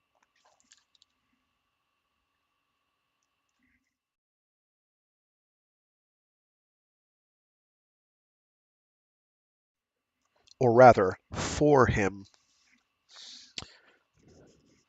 Multiple layers of meaning there. Thanks, Jeff. I love it. A swimming pool, a rocky bay, an empty lot, a tower, a lighthouse. These things are real and not real. They exist and do not exist. I remake them in my mind with every new thought, every remembered detail, and each time they are slightly different. Sometimes they are camouflage or disguises. Sometimes they are something more truthful. When I finally reached the surface, I lay on my back atop the tower, too exhausted to move, smiling for the simple, unexpected pleasure of the heat on my eyelids from the morning sun. I was continually reimagining the world even then, the lighthouse keeper colonizing my thoughts. I kept pulling out the photograph from my pocket, staring at his face, as if he held some further answer I could not yet grasp. I wanted, I needed, to know that I had indeed seen him, not some apparition conjured up by the crawler, and I clutched at anything that would. Oh, come on. Page is not cooperating. And I clutched at anything that would help me believe that. What convinced me the most wasn't the photograph. It was the sample the anthropologist had taken from the edge of the crawler, the sample that had proven to be human brain tissue. So, with that as my anchor, I began to form a narrative, as best I could, even as I stood and once again made my way back to the base camp. It was difficult because I knew nothing at all about the lighthouse keeper's life, had none of those indicators that might have allowed me to imagine him. I had just a photograph and that terrible glimpse of him inside the tower. All I could think was that this was a man who had had a normal life once, perhaps, but not one of those familiar rituals that defined normal, but not one of those familiar rituals that defined normal had had any permanence. Much better. Or helped him. He had been caught up in a storm that hadn't yet abated. Perhaps he had even seen it coming from the top of his lighthouse, the event arriving like a kind of wave. From the top of the lighthouse, the event arriving like a kind of wave. And what had manifested? What do I believe manifested? Think of it as a thorn, perhaps a long, thick thorn, so large it is buried deep in the side of the world, injecting itself into the world. Emanating from this giant thorn is an endless, perhaps automatic, need to assimilate and to mimic. Assimilator and assimilated interact through the catalyst of a script of words, which powers the engine of transformation. Perhaps it is a creature living in perfect symbiosis with a host of other creatures. Perhaps it is merely a machine. But in either instance, if it has intelligence, that intelligence is far different from our own. It creates out of our ecosystem a new world whose processes and aims are utterly alien, one that works through supreme acts of mirroring and by remaining hidden in so many other ways, all without surrendering the foundations of its otherness as it becomes what it encounters. As it becomes what it encounters. Much better. Emphasis on the right syllable, or in this case word, is kind of tricky sometimes. I do not know how this thorn got here, or from how far away it came, but imagine the expeditions, 12 or 50 or 100, it doesn't matter, that keep coming into contact with that entity or entities, that keep becoming fodder and becoming remade. These expeditions that come here at a hidden entry point, along a mysterious border, an entry point that, perhaps, is mirrored within the deepest depths of the tower. Imagine these expeditions and then recognize that they all still exist in Area X in some form, even the ones that came back, especially the ones that came back, layered over one another, communicating in whatever way is left to them. Imagine that this communication sometimes lends a sense of the uncanny to the landscape because of the narcissism of our human gaze, but that it is just part of the natural world here. I may never know what triggered the creation of the doppelgangers, but it may not matter.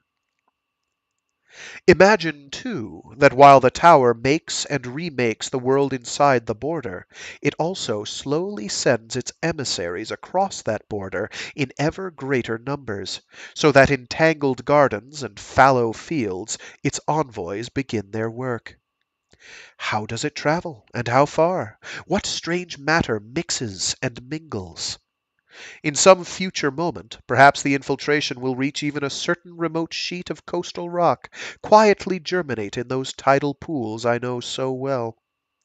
Unless, of course, I am wrong that Area X is rousing itself from slumber, changing, becoming different than it was before. The terrible thing, the thought that I cannot dislodge after all I have seen, is that I can no longer say with conviction that this is a bad thing. Not when looking at the pristine nature of Area X and then the world beyond, which we have altered so much. Before she died, the psychologist said I had changed, and I think she meant I had changed sides. It isn't true. I don't even know if there are sides, or what that might mean. But it could be true. I see now that I could be persuaded. A religious or superstitious person, someone who believed in angels or in demons, might see it differently. Almost anyone else might see it differently. But I am not those people. I am just the biologist. I don't require any of this to have a deeper meaning. I am aware that all of this speculation is incomplete, inexact, inaccurate, useless. If I don't have real answers, it is because we still don't know what questions to ask. Our instruments are useless, our methodology broken, our motivations selfish.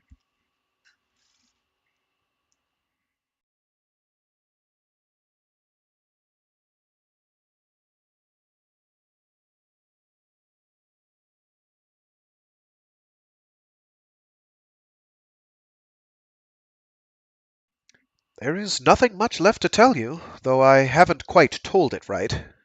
But I am done trying anyway. After I left the tower, I returned to base camp briefly, and then I came here, to the top of the lighthouse. I have spent 4 long days perfecting this account you are reading, for all its faults, and it is supplemented by a second journal that records all of my findings from the various samples taken by myself and other members of the expedition. I have even written a note for my parents.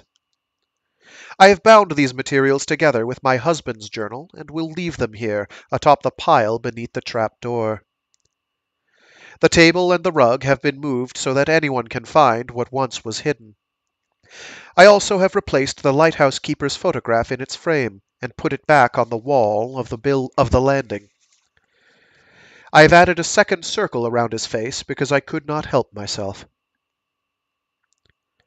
If the hints in the journals are accurate, then when the crawler reaches the end of its latest cycle within the tower, Area X will enter a convulsive season of barricades and blood, a kind of cataclysmic molting, if you want to think of it that way. Perhaps even sparked by the spread of activated spores erupting from the words written by the crawler. The past 2 nights, I have seen a growing cone of energy rising above the tower and spilling out into the surrounding wilderness. Although nothing has yet come out of the sea, from the ruined village figures have been emerging and headed for the tower. Whoops. I mixed up tenses in there. Let's see where I screwed up. The past 2 nights I have seen a growing cone of energy rising above the tower and spilling out into the surrounding wilderness. Although nothing has yet come out of the sea, from the ruined village figures have emerged and headed for the tower. From base camp, no sign of life. From the beach below, there is not even a boot left of the psychologist, as if she has melted into the sand.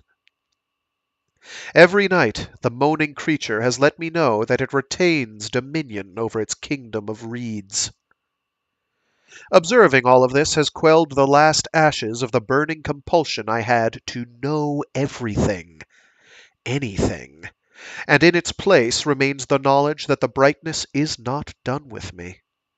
It is just the beginning, and the thought of continually doing harm to myself to remain human seems somehow pathetic.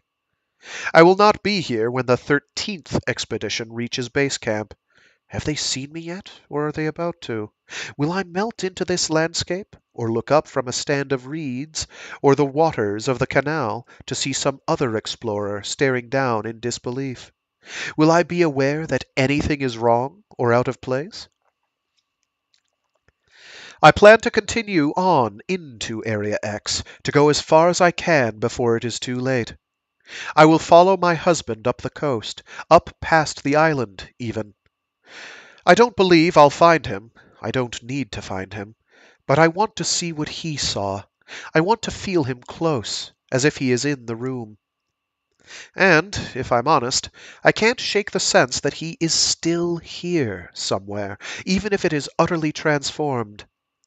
In the eye of a dolphin, in the touch of an uprising of moss, anywhere and everywhere. Perhaps I'll even find a boat abandoned on a deserted beach, if I'm lucky, and some sign of what happened next. I could be content with just that, even knowing what I know. This part I will do alone, leaving you behind. Don't follow. I'm well beyond you now, and traveling very fast. Has there always been someone like me to bury the bodies, to have regrets, to carry on after everyone else was dead? I am the last casualty of both the 11th and the 12th expeditions. I am not returning home.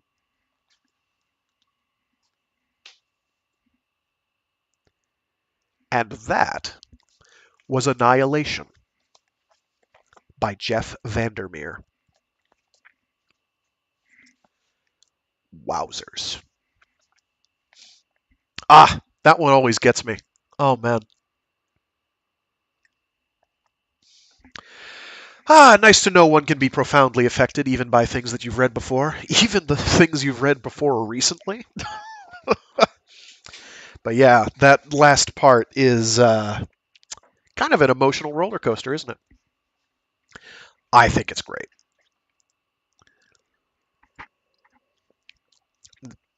The inexplicable Lovecraftian, if you will, with less racism, presumably.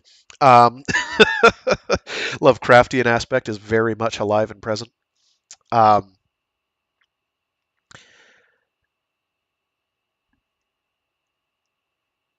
and it's got this unearthly quality that really makes it stand out on its own. Uh, I adore this book. She just pushes it inside herself. Maybe she does. But also everything about the world. No, it's great. Like it's this wonderful multi-layered animal, and you get it's there's a number of books, ones that I truly cherish, where you can get something new out of them every single time you read them, even reading them aloud, especially reading them aloud. Dune is one of those books. I think I don't even know how many times I've read Dune. It's well over a dozen now. Um, but every single time I glean some new facet or some new grain of sand, haha, pardon the pun, that adds to the totality that is the brilliance of how that book is put together. This is another one of those. There's just so much. I also agree that it is better than the movie. I think the movie is actually okay as a movie. I think as a reflection of the book, it does. There was no way it was going to do it justice. That's basically impossible because the way the book is written doesn't really lend itself very well to the visual medium. Um, Other kinds of literature I prefer and I like um, are ones that don't lend themselves well to it as much as I would love for them to be made into this other medium so I can share this cool thing with people. But that's also why I read stuff aloud for this is I want to share this cool thing. It's out there. You can very well find it on your own, but there's so much static for the noise, static and noise that you have to find the signal through that. And obviously, those of you here have are listening to this, watching this, whatever, have found that. Well, my particular screaming into the void, as it were. So, next steps. Oh, by the way, I do want to say that there are still more covers that I could have used, but I think I used most of all of them. There's one of them I think I might have used that I was going to use today, but I wasn't sure if I had done, so I didn't do it on the off chance that I had done it on a previous. Another one that was just I don't know, not as impressive, but the first one, which had this kind of almost call it an Art Deco sort of look, kind of this simple thing of like the spiral on her face. I want to say that's the Polish cover, but I don't know for sure. It might be German. Um, the second one, which is gorgeous, like landscape spread of, with the person, presumably the biologist's face, like starting to plantify. That's imagery that keeps popping up with these covers. I'm not sure how literally to take that, because the biologist herself is very vague on what exactly the transformation manifests as for her. And it is also kind of at odds with the next time we encounter the biologist. Spoilers! We're not done yet. Um, good times, though, ahead. Good times ahead. You thought the direct comparisons to Lovecraft were pretty obvious now. Well, boy, howdy, there's going to be some pretty clear parallels. Um, So yeah, but yeah, that gorgeous, it's hand painted, mwah, mwah, gorgeous landscape spread. And then this one, which I think is actually from a an article in the Atlantic, or by the Atlantic. I don't know if it was ever in print, on the Southern Reach trilogy, which shows a copy of Annihilation, the drowned copy that was found that I don't know somebody put in a pond for a while and then dug back up, which I think is poetic in its own way. Um, But yeah, it's definitely not for everyone. I think if I had read it even a few years earlier, the first time I read it, than I had, I think I would not have appreciated it very much. I'd have been like, well, okay, this is weird and wild, but okay. But eventually, you come to appreciate such things. So yeah, that was Annihilation by Jeff Vandermeer, and I hope people dug the ride. And there are two more novels. There are two more, and we are definitely doing those. But next steps will be transitioning to Maelstrom by Peter Watts, which is going to be somewhat edgier. I do, on balance, like the Rifters trilogy. It is early Peter Watts, so he's a bit. Um, he grows as an author by the time he gets around to, say, Blind Sight, where I feel I kind of associate with being peak Peter Watts, I guess. Like Peter Watson is like just a combination of grounded, but also really quite out there conceptually, but also very readable, but also really making your brain itch. Um, Kind of hard to describe in words, I guess, how I feel about Peter Watts. Well, Blindside. Blindside. I think is fairly brilliant and deserved more awards. Um, I can get why people wouldn't like it though. There's a lot of easy ways to see why it wouldn't be likable. Um, and if you aren't down for something more prosaic and where questions aren't going to be answered, Jeff Vandermeer is not here for you. He is not here to be like, let's coddle you and give you all the answers up front. We're going to stimulate you. We're going to make you think. We're going to make you feel. And I like that. I enjoy that. I think that's worth doing. And now that my TED Talk is over, thanks for tuning in. I do this every week on Free Read Fridays at noon Eastern Standard Time, usually around is when I start. There may be schedule changes in the future, not too distant future. I'm still sussing that out, working that out, where I may be doing multi duty on the reading streams because A, I enjoy them so much. B, people actually tune into them, which is crazy. Crazy. The one stream that I was certain nobody would tune into when I was starting doing these was these, and I was like, well, that's why I'm going to try and stream to both YouTube and Twitch, is so that I can do both. Um, and yeah, going from there. So I'm really pleased by that. Like, you have no idea how happy that makes me. Like this was the reason I wanted to do this, and that it is appreciated brings me a lot of joy. I am honestly getting slightly misty-eyed, which is corny, but I like it. I'm okay with it. I can embrace that. I am not so brusque a manly man that I can't acknowledge that I'm capable of feeling things. So yeah, we'll be doing Maelstrom. Fair warning for Maelstrom, it's kind of edgy. Oh wait, we did that. Um, some nasty things happen to people that may or may not otherwise deserve it. It kind of comes close to my arbitrary, this could be perceived negatively. And I'm kind of on, yo, go for it. I'm done anyway. I'm just going to ramble from here on out. So yeah, Free Read Fridays. Tune into those. So yeah, I next week I may take a break and I'll actually do the stream, but I'll do like short stories from Interzone or something. Or I might do what I did with this, which is just honestly just get cracking because this book is short. Maelstrom is rather longer. Maelstrom is longer, I believe, than Starfish is. Um,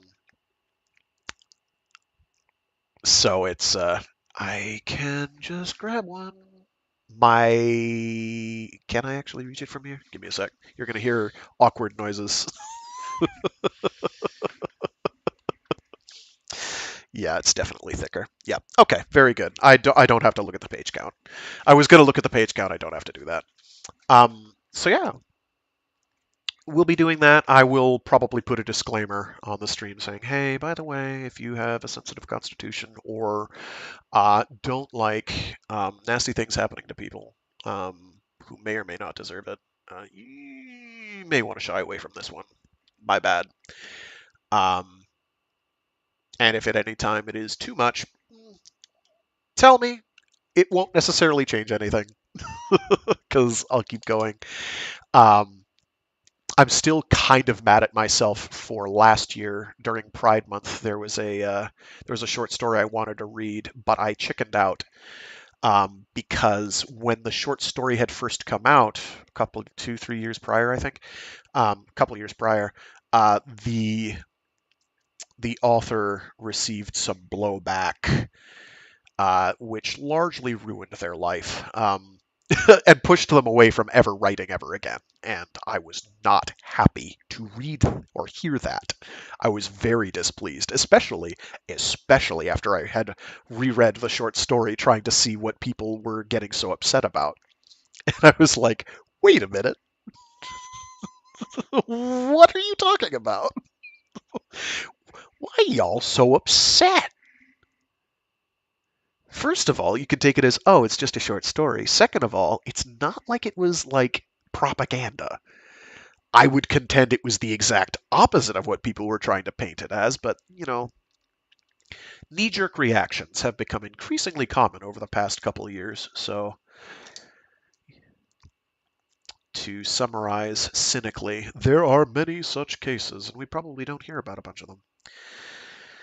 Anyway, this year I will not chicken out. We will see. Oh, geez, this one took me like a month. Well, yeah, it's one installment per week. Maelstrom's gonna be, God, that's gonna be at least 7.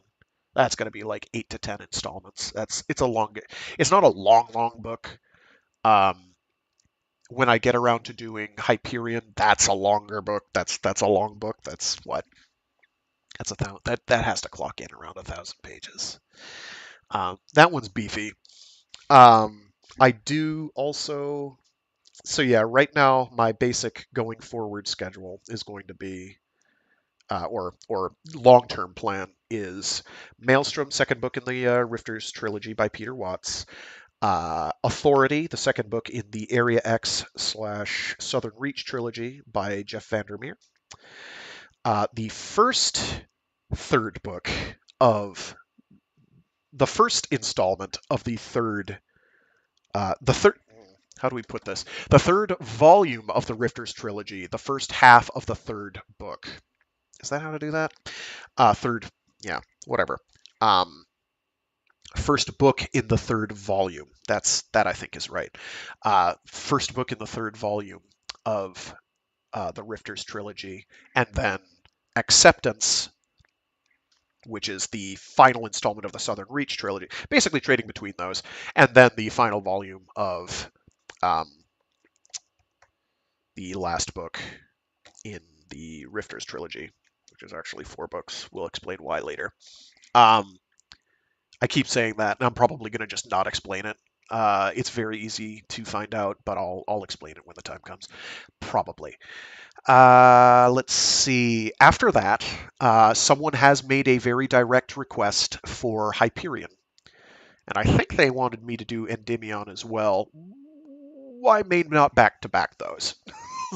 Like, they're long, and there's a good chance that those would take up a year if I did both of them in one go, because they're quite big. They're excellent. They're superb books, and you should absolutely read them. Which gives me the time, if people are still listening to this for some ungodly reason, because I've been rambling for what, 10 minutes now. Um, Anything I read on this that's in print, please, I urge you to get a copy of, um, if only to support the author. Uh, in the case of Peter Watts' stuff, you can actually get it off of his website. And I have provided links for that for everything but Blindsight, which I wasn't thinking. I did at one point provide the link for that, but it's not as often as I should have done. I should have done it every stream, but I didn't. So most of his body of work is on his website under the Creative Commons license. You can even print it out yourself if you choose to sacrifice a few trees. Um, a few trees. Some of these are, like 500 plus pages long. So, or you can just download the PDF and read accordingly. Um, so Peter Watts is cool like that. He's a character. He's clearly a pretty rebellious individual based on his demeanor, the way he holds himself. Sometimes that can be a bit grating, I guess, but other times it's fairly refreshing because he is often also self-reflective, and he's like, I believed certain things, and now I don't. I got updated information. I have updated my model of the world, sort of thing. So he's fairly open about doing that. And he covers stuff like that on his blog. I should see if there's any new little tidbits from him, but I'm not going to do that now. So yeah, feel free to catch me live every Friday on Free Read Fridays, where I read short stories and indeed entire novels. You just listened to the entirety, well, the final installment anyway, of Annihilation by Jeff Vandermeer. And I do this every week, starting at noon usually, Eastern Standard Time, which is obviously the worst time to do it, but it's the time I have bracketed because it works. It just works for everything else I've got going on. So you'll just have to bear with me until I'm able to change that. Alrighty. I do other streams throughout the week. I have a Mecha Mondays stream where I do something giant robot related and Mecha adjacent. That's the other thing that I kind of want to do. Is I want to do a crossover. I have like more than three, but three key items for a Mecha Mondays crossover that I really, really, really, really, really, really want to do. Mecha Mondays and Free Read Fridays crossover. Giant robot literature. Uh, and one of those three, and I was waiting for a third excuse, um, was, and it just came to my attention very recently. Somebody has written a poem in the epic poem style, think Beowulf, of a giant robot saga. It's not very long. It's just the first installment. What is it called? I'm going to kick myself if I can't remember. Where did you put it? Ah, yes. Cosmic Warlord Kin Bright. And one of the only things keeping me from just stopping everything and doing this is that I have to get back into the mindset of how the meter works. And I have to talk to a couple of people to do that because I honestly don't remember. This was covered in school eons ago for me, and I do not remember how this stuff works. And I'm like, I need to remind myself. Um, so I'm very excited to do that at some point, but that again probably isn't going to be for a while. It's not very long either. I could probably bang this out next week if I choose to take a break. Um, but I would have to actually do work to find out how to do the appropriate meter. And it's all covered. The author has a description of how you're supposed to read it, and unfortunately, it uses some literary jargon that I honestly can't remember how to parse at this time, or is new, and I don't know how to parse in general. It doesn't matter. I want to get to it. It's going to be fun. Between that, the original novelization of, well, one of the original novelizations of Mobile Suit Gundam, uh, which is fairly entertaining. Well, it's a read. It's certainly a novelization. It's certainly a book, whether people like it or not. What's? Oh my God, I've completely spaced. It's right there. You're looking at it, but you can't read the words. Getting old sucks. Full Metal Panic, which is a light novel series, and the only barrier to entry for that is it's got some pictures in it that might or might not be worth relaying. I might be able to find those, but I don't know if there's PDFs of it or ebooks. I might be able to work with that. But that's quite entertaining. It's corny. It's a rom-com with giant robots in and military sci-fi and some other things. It's fun. It's cute. I had more fun reading it than I did watching the series. Let's put it that way. The series isn't bad. It's reasonably representative of the final of the written product, but I enjoyed reading the books quite a bit. I was very impressed by how well they translated in terms of the effort that went into translating those to feel fun and engaging and not at all stiff to read was from the original Japanese is just soft applause. That is not easy to do. See Exhibit A, Legend of the Galactic Heroes, which I was so hyped to read and was just like, these are kind of a slog. These are kind of a pain to read, which is sort of deliberate as it turns out. They're designed to be kind of dry. I've rambled for like 15 minutes. I'm so sorry. So yeah, see you all later. Thanks again for tuning in. Stay safe, stay sane, get well soon, and be decent to each other. Even, I guess, when they're not being decent to you. I'd say something really cliched like turn the other cheek, and we know how well that works every time. But be decent to each other. I think we can at least try to work on that. Sometimes it is a struggle, though, man. Sometimes you're just like, why do I tolerate this behavior being directed in my general direction? I am not tolerating it very well. I am thinking evil little thoughts. And so on and so forth. All right, so if you can't tell, my adrenaline high from reading an excellent book aloud, and not horribly. Um, I felt I did fairly well. Thanks. Not to toot my own horn, but you know, I felt I did pretty well. I sort of tried something a little weird in the middle part. I would like feedback on where I was doing when she's reading her husband's journal, where I was switching over abruptly into the husband's voice whenever there were quotation marks showing what she was reading from the husband. If that didn't work or wasn't entirely clear or didn't anything, I will avoid doing stuff like that in future. I will try to come up with a process that makes it clearer that I am in fact reading quoted material said by someone else, which is maybe not so easy to do, but I'll figure it out. But we like the rambling? I can't imagine that that's true. Thank you for telling me that, even if it isn't. It makes me feel slightly less bad or guilty.